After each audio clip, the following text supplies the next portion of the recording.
അത് NRI-കാരനായതുകൊണ്ട് NRI-കാരിൽ നിന്ന് തന്നെ അത് സംഘടിപ്പിച്ചുകൊണ്ടിട്ടുണ്ടാക്കി തീർക്കാൻ സാധിക്കുന്നു. നമ്മുടെ NRI-കാർക്ക് ഇന്ന് ചെയ്യാൻ പറ്റുന്ന ഏറ്റവും പ്രധാനപ്പെട്ട കാര്യങ്ങളിൽ ഒന്നാണ് ഒരു ട്രെയിനിങ് സെന്റർ ഒരു പ്രദേശത്തേക്ക് കൊടുക്കുക എന്ന് പറയുന്നത്. സീഡ്സിന്റെ ഏത് പരിശീലനവും അവിടെ വെച്ച് നടത്താം, ഏത് പരിശീലന കളരിയും അവിടെ വെച്ച് നടത്താം. വരാനിരിക്കുന്ന വർഷങ്ങളിൽ 365 ദിവസവും അവിടെ പരിശീലനം നടക്കുന്ന തരത്തിൽ നിങ്ങൾക്ക് വേണമെങ്കിൽ ചിട്ടപ്പെടുത്താവുന്നതാണ്. ക്രൈസ്തവ സഹോദരങ്ങൾ അത് ഭംഗിയായിട്ട് ചെയ്യുന്നുണ്ട്. കേരളത്തിന്റെ പല ഭാഗങ്ങളിൽ അവരുടെ ട്രെയിനിങ് സെന്റേഴ്സ് 365 ദിവസവും വർക്ക് ചെയ്യുന്ന ട്രെയിനിങ് സെന്റേഴ്സ് ഉണ്ട്. ഈ ഒരാഴ്ച ആദ്യത്തെ 3 ദിവസം സ്ത്രീകൾക്കുള്ളതാണെങ്കിൽ അടുത്ത 3 ദിവസം കൗമാരപ്രായക്കാർക്കുള്ളതായിരിക്കും, അല്ലെങ്കിൽ എന്താണ് ഈ ലോക്കൽ റെസിഡൻസ് അസോസിയേഷന്റെ ആളുകൾക്കുള്ളതായിരിക്കും. ഒരു വർഷം മുമ്പ് കലണ്ടർ പ്രഖ്യാപിക്കുകയാണുള്ളത്. മലാപ്പുറമുള്ള SLRC എന്ന് പറഞ്ഞിരിക്കുന്ന സെന്ററിൽ, സോഷ്യോ റിലീജിയസ് സെന്ററിൽ ഒരു കൊല്ലത്തേക്കുള്ള പ്രോഗ്രാമാണ് നേരത്തെ തീരുമാനിക്കുന്നതുള്ളത്. ഒരു കൊല്ലത്തേക്കുള്ള പ്രോഗ്രാം തീരുമാനിക്കുന്നതുള്ളത്. കമ്മ്യൂണിക്കേറ്റീവ് ഇംഗ്ലീഷ് ബാംഗ്ലൂരിൽ നിന്നൊരു ടീം വന്നിട്ട് ഇങ്ങനെ ഇത്ര ദിവസങ്ങളായിട്ട് നടത്തുന്നു. നോക്കുക, ഇതിനൊക്കെയും സാധ്യമാകുന്ന തരത്തിലുള്ള ഒരു പരിശീലന കളരിയാണ്. നമ്മൾ ഇതിനൊരു അശാസ്ത്രീയതയുണ്ട്. ഒരാൾ നേരെ ഇവിടെ ഇരുന്ന് പ്രസംഗിക്കുക, എന്നോട് സുബൈർ ചോദിച്ചു താഴെ ഇരുന്നിട്ടല്ലേ എന്നുള്ളത്. ഇതിന്റെ ഒരു സ്ട്രക്ചർ തന്നെ പ്രശ്നമുണ്ട്. അതിൻ്റെ നമ്മൾ വലിയ ആളുകൾ താഴ്ന്ന ആളുകൾ എന്നുള്ള നട്ടിലേക്കുള്ളതാക്കി വരുന്നുണ്ട്. ഇത് തകർക്കേണ്ട കാലം കഴിഞ്ഞിട്ടുണ്ട്. You have expertised in some areas. അത് നമ്മൾ വേറെ ചില മേഖലകളിലുണ്ട്. രണ്ടാളും ചേരുമ്പോഴേ കോംപ്ലിമെന്റ് ആകുന്നുള്ളൂ. ഈ കോംപ്ലിമെന്റ് പരസ്പര പൂരകത്വത്തിൽ നിന്ന് സമഗ്രമായിരിക്കുന്ന വികസനം ഉണ്ടാവുകയുള്ളൂ. പരസ്പര പൂരകത്വത്തിൽ നിന്ന് സമഗ്രമായിരിക്കുന്ന വളർച്ചയും ഉണ്ടാവുകയുള്ളൂ. അത്തരത്തിലുള്ള വളർച്ചയ്ക്ക് ഉതകുന്ന തരത്തിലുള്ള ഒരു കമ്മ്യൂണിറ്റി ലിവിംഗ് സെന്ററിന് വേണ്ടിയാണ് ഇതിൽ പറഞ്ഞിരിക്കുന്നത്. ഇത് നാളെ ഒരു ദിവസം കൊണ്ടുണ്ടാക്കാൻ പോകുന്നതല്ല. പക്ഷേ ഇത് ഉണ്ടാകാനുള്ള സാധ്യത വളരെ കൂടുതലാണ്.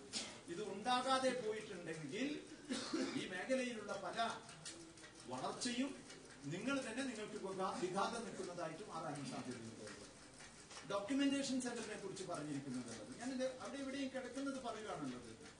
പ്രദേശത്തിന്റെ ചരിത്രം നമ്മുടെ കയ്യിലുണ്ട്. കുറ്റ്യാടിക്കാർ മാത്രമാണ് കുറച്ചും കൂടെ അതിൽ ഭേദം ചെയ്തിരിക്കുന്നത്. എന്റെ അടുത്തൊക്കെ ഇത് എങ്ങനെയെങ്കിലും എന്റെ കയ്യിൽ ഇത് എത്തുന്നുണ്ട് എന്നുള്ളത് കൊണ്ടുള്ളത്. കുറ്റ്യാടിക്കാർ മാത്രമാണ് അവരുടെ ലോക്കൽ ഹിസ്റ്ററിയെ കുറിച്ച് ഈ പ്രദേശത്തിൽ നിന്ന് കുറച്ചുകൂടി ഒരു സമഗ്രമായ രീതിയിൽ അവർ ചെയ്തിരിക്കുന്നത് ഉള്ളത്. എന്തുകൊണ്ട് ഈ പ്രദേശത്തിന്റെ ഹിസ്റ്ററി ആവശ്യമുണ്ട്? നാളെ ഏതെങ്കിലും തരത്തിലുള്ള സംഘർഷം ഉണ്ടാവുമ്പോൾ ഇതാണ് നമ്മുടെ ഹിസ്റ്ററി എന്ന് നമ്മുടെ പുതിയ തലമുറയോട് പറയാൻ നിങ്ങളുടെ കയ്യിൽ എന്തുണ്ട്, എന്റെ കയ്യിൽ എന്തുണ്ട്? അവിടെയാണ് അതിന്റെ ചരിത്രത്തിന്റെ വേരുകൾ ആഴ്ന്നു കിടക്കുന്നത്. ഏത് മേഖലയിലാണ്? മൈത്രിയിലാണോ, സാഹോദര്യത്തിലാണോ, സൗഹൃദത്തിലാണോ, സ്നേഹത്തിലാണോ, അല്ല ഈ പരസ്പരം കുഴൽ ബോംബുകൾ ആണോ എന്ന് നമുക്ക് പറയാൻ നമ്മുടെ ചരിത്രത്തെ കുറിച്ചിട്ടുള്ള അന്വേഷണം ഗ്രാസ് റൂട്ട് ലെവലില് ഇത് ലോക്കൽ ഹിസ്റ്ററി എന്ന് പറഞ്ഞിരിക്കുന്ന ഒന്നിൽ നിന്ന് വളരെ പ്രാധാന്യം ഉണ്ടായിട്ട് വരുന്നുണ്ട്. ഒരു ദിവസം MGS സാറിനതാ നമ്മളൊക്കെ പറഞ്ഞ MGS സാർ വരും, നിങ്ങൾ ഇവിടെ ഇരുന്നിട്ട് എങ്ങനെയാണ് ഈ ലോക്കൽ ഹിസ്റ്ററി ഉണ്ടാക്കുക എന്നുള്ളത് സാറ് പറഞ്ഞു തരുന്നുണ്ട്. നമ്മുടെ കുട്ടികളെ ഉപയോഗിച്ചുകൊണ്ട് നമുക്ക് ഉണ്ടാക്കാൻ സാധിക്കും. കുട്ടികളെ +2-ലുള്ള വിദ്യാർത്ഥികളുടെ പ്രോജക്റ്റുകളിലൂടെ ഇത് സാധിക്കും. ഞാനിതാണ് പറയുന്നത്. ഇതിനൊക്കെയും തന്നെ ഒരു സമഗ്രമായ കാഴ്ചപ്പാട് വേണമുള്ളത്.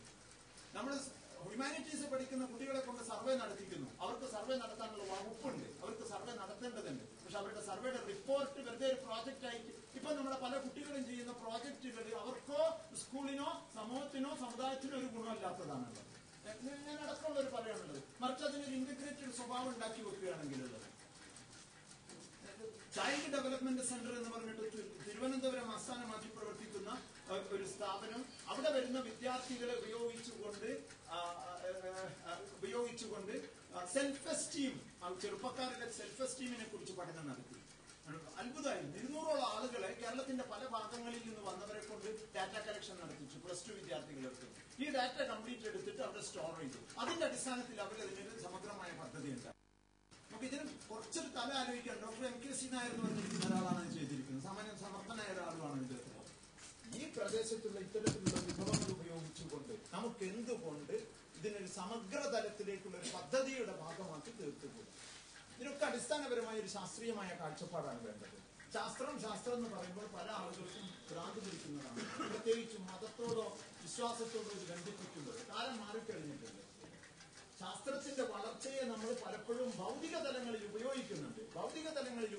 ഈ മൈക്ക് ഞാൻ ഉപയോഗിക്കുന്നുണ്ട്, ഫാൻ ഞാൻ ഉപയോഗിക്കുന്നുണ്ട്, വാച്ച് ഉപയോഗിക്കുന്നുണ്ട്.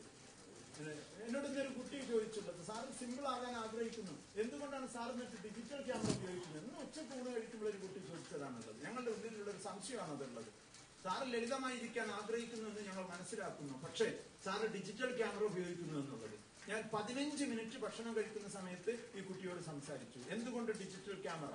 ഡിജിറ്റൽ ക്യാമറ ലാളിത്യത്തിന്റെ ഘടകമാക്കി നിങ്ങൾക്ക് എത്രത്തോളം ഉപയോഗിക്കാൻ സാധിക്കും?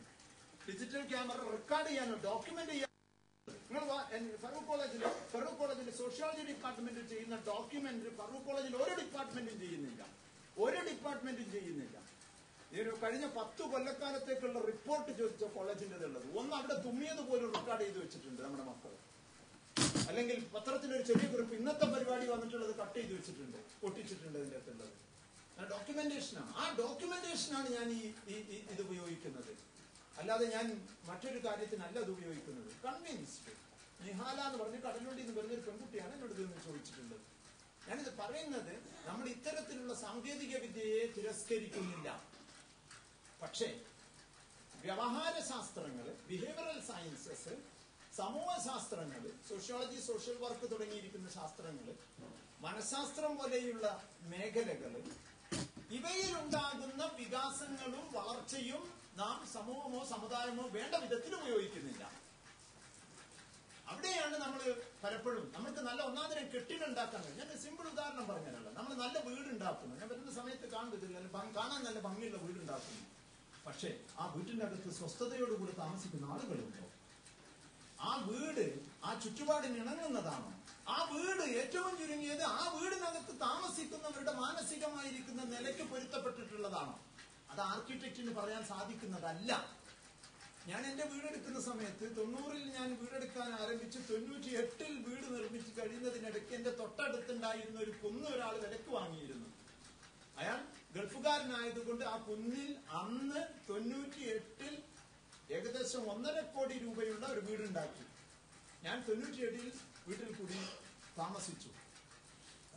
സ്വസ്ഥമായൊരു വീടാണെന്ന് വളരെ വ്യക്തമായിട്ട് ഞങ്ങൾക്ക് 4 പേർക്ക് എന്തായാലും ഉറപ്പാണുള്ളത്. നിങ്ങൾ വിശ്വസിക്കുമെന്ന് അറിയില്ല.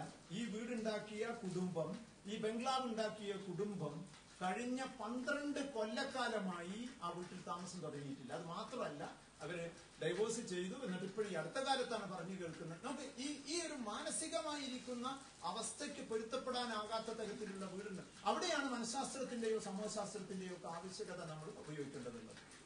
ഞാൻ ഇപ്പോഴും എപ്പോഴെങ്കിലും സാധിക്കുകയാണെങ്കിൽ ഈ വാണിവേൽ നാദാപുരം പ്രശ്നത്തെ കുറിച്ചിട്ട് സമഗ്രമായ പഠനം നമ്മുടെ നാട്ടുകാർ നടത്തിയിട്ടില്ല. പ്രത്യേകിച്ച് സംഘർഷത്തെ കുറിച്ച് നമ്മൾ സമാധാന കമ്മിറ്റി, ഞാനും വന്നിട്ടുണ്ട്, സമാധാന കമ്മിറ്റി പ്രസംഗിച്ചു പോകുന്നവരാണുള്ളത്. നോ, എന്താണ് ഇതിന്റെ റൂട്ട്, എന്താണ്? അങ്ങനെയാണെന്ന് വെച്ചാൽ ഇതിന്റെ എവിടുന്നാണ് ഇത് തുടങ്ങേണ്ടത് എന്നുള്ളതിനെ കുറിച്ചിട്ടുള്ളത്. അതിനാണ് ഈ ബിഹേവിയറൽ സയൻസസിന്റെയും സമൂഹശാസ്ത്രത്തിന്റെയും സോഷ്യൽ വർക്കിന്റെയും ഒക്കെയും ഉപയോഗം നിങ്ങൾ നടത്തേണ്ടത് എന്നുള്ളതാണ്. അതിനൊരു കാഴ്ചപ്പാടുണ്ടാകേണ്ടതുണ്ട്. ആളുകൾ ഇതിനൊക്കെ സഹായിക്കാനുണ്ട് എന്നുള്ളത്. ഞാൻ മെനയാന്ന് തൃശ്ശൂരിലാണ്. നമ്മുടെ പോലീസ് കമ്മീഷണർ എറണാകുളത്ത് മിസ്റ്റർ പി വിജയൻ വളരെ താഴ്ന്ന ലെവലിൽ നിന്ന് പഠിച്ചു വന്നിട്ടുള്ള ആളാണ്. കല്ല് വെട്ട് ജോലിയായിരുന്നുള്ളത്. 10ാം ക്ലാസ് തോറ്റ ആളാണ്. വേറെ പ്രൈവറ്റ് ആയിട്ട് പഠിച്ചിട്ടൊക്കെയാണ് മേലോട്ട് വന്നിട്ടുള്ളത്. നമ്മുടെ ഇപ്പോഴത്തെ കോഴിക്കോട്ടെ പോലീസ് കമ്മീഷണർ. അയാൾ അത് എല്ലായിടത്തും പറയുന്നതാണുള്ളത്. പുത്തൂർമഠം എന്ന് പറഞ്ഞൊരു സ്ഥലത്തുള്ളത്. അയാളുടെ വീട്ടുകാർ പോലും ഇപ്പോഴും കല്ലുചെത്തുകാരാണ് പലരും എന്നുള്ളത്. ഈ പി വിജയൻ എറണാകുളത്ത് പോലീസ് സൂപ്രണ്ടായിരിക്കുന്ന സമയത്ത് നേതൃത്വം കൊടുത്തുകൊണ്ടിട്ട് നന്മ എന്ന് പറഞ്ഞിട്ടുള്ള ഒരു പ്രോഗ്രാം ഉണ്ടാക്കി. ഉദയ കോളനി എന്ന് പറഞ്ഞിരിക്കുന്ന എറണാകുളത്ത് ഏറ്റവും വലിയ ക്രിമിനലുകൾ താമസിച്ചിരുന്ന സ്ഥലത്ത് വിദ്യാർത്ഥികളെ ഉപയോഗിച്ചുകൊണ്ട് അവിടുത്തെ വിദ്യാർത്ഥികളുടെ, നിങ്ങളിപ്പം എടുത്തിരിക്കുന്ന സെക്സിന്റെ അതിരൂപമാണ് അതിൻ്റെ അകത്തുള്ളത്. മാസത്തിൽ 2 ക്ലാസ് കൊടുക്കുക, 2 ഫുൾ ഡേ ക്ലാസ് കൊടുക്കുക.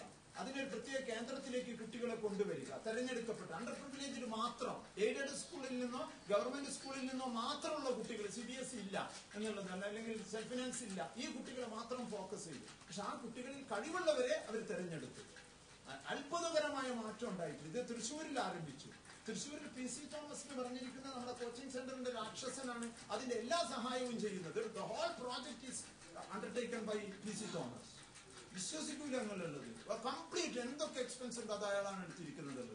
അവിടെ ഒരു ഭാഗത്ത് പാപം ചെയ്യുന്നതുകൊണ്ട് വേറൊരു ഭാഗത്ത് ഏതെങ്കിലും ആയിരിക്കാൻ. ഞാൻ ഇന്ന് PC തോമസ് കഴിഞ്ഞ തൃശ്ശൂരിലുള്ള മീറ്റിംഗിന് ഉണ്ടായിരുന്നില്ല. ഞാൻ ചോദിച്ചു, ഇതൊരു സന്തോഷം കിട്ടുന്നുണ്ട്, ഇത് സന്തോഷം കിട്ടുന്നുണ്ട് എന്ന് പറഞ്ഞിട്ടുള്ളത്. ശ്രീമതി ഇന്ദിര രാജൻ എന്ന് പറഞ്ഞ് CBSE സ്കൂളിന്റെ ചെയർപേഴ്സൺ കേരളത്തിലുള്ളത്. അവർ ചോയ്സ് സ്കൂളിൽ പുറത്തുനിന്നുള്ള സ്കൂളുകളിൽ നിന്നുള്ള കുട്ടികളെ കൊണ്ടുവന്നിട്ട് ഈ നന്മയുടെ പ്രോഗ്രാം നടത്തുന്നു.